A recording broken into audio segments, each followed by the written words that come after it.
जी 100% अनदेखी की है। इसी कारण ये रिजल्ट आए हैं।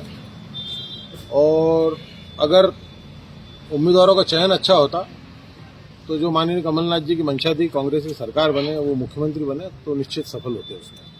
तो जिस प्रकार की कार्रवाई यहाँ आपके ऊपर एलिगेशन लगाकर की गई है, उस कार्रवाई को आप किस तरीके से देखते हैं? जो मेरे ऊपर इन्होंने एलिगेशन लगाए, मैं टिकट वितरण का जब उम्मीदवार घोषित हो रहे थे उसको पहले ही बता के आ चुका था, क्योंकि मुझे कुछ वरिष्ठ नेता जो हमारे यहाँ से जनप्रतिनिधि भी रह चुके हैं उनकी मंशा समझ चुका था कि हमारे यहाँ जो उम्मीदवार बने हैं वो सरेआम कहते थे कि टिकट तो मुझे ही मिलेगा, भले ही कितने करोड़ों मिले।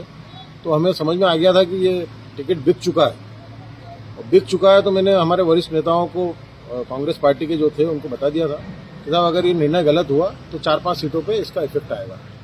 पर उसको उन्होंने नज़रअंदाज करा और उसका परिणाम आप आज देख रहे हैं। कल भी जैसे जिस प्रकार के परिणाम आए, शुजालपुर का जो परिणाम आया है, उसमें भाजपा की जीत में चर्चा में आपकी भूमिका को प्रमुख बताया जा रहा है, तो आने वाले समय में क्या विचार बन रहा है? 100% चर्चाओं में तो क्या, मेरी कर्म भूमि है।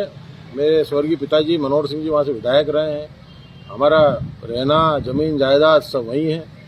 तो निश्चित रूप से कुछ भी अगर कोई जीतता है, कोई हारता है, तो चर्चा में तो हम ही रहेंगे। 2018 से भी हम थे चर्चा में और अब भी हम ही रहेंगे। तो अब जैसे कि कांग्रेस में कुछ आगे कुछ बातचीत कांग्रेस पार्टी ने, आप ये कह लें कि जो परिवारवाद की बात होती थी, इनके संगठन मंत्री जो उम्मीदवार थे शुजालपुर थे, हमारे मध्य प्रदेश कांग्रेस कमेटी के संगठन मंत्री उनके रिश्तेदार थे। तो उन्होंने जो मेरे ऊपर मतदान होने के बाद जो उन्होंने कार्रवाई करी, मैं निर्वाचित अध्यक्ष था और मुझे बिना नोटिस दिए उन्होंने पदमुक्त करा, तो एक तो वो भी मुझे बुरा लगा। और मैं मन बना ही चुका था कि जब पार्टी इतना जलील कर रही है तो इस पार्टी में रहना भी नहीं चाहिए।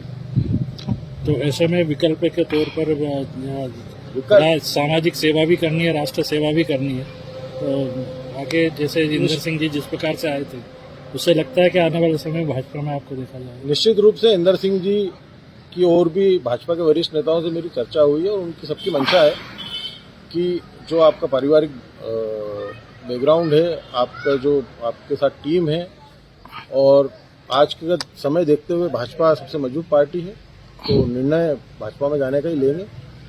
तो जल्दी आपको भाजपा के बैनर तले देखा जाएगा? निश्चित जल्द, जब भी उचित स्थान भाजपा पार्टी देगी, वरिष्ठ नेताओं चर्चा हुई है, तो जब भी मौका लगेगा तो निश्चित भाजपा में जाऊंगा। ठीक, थैंक यू।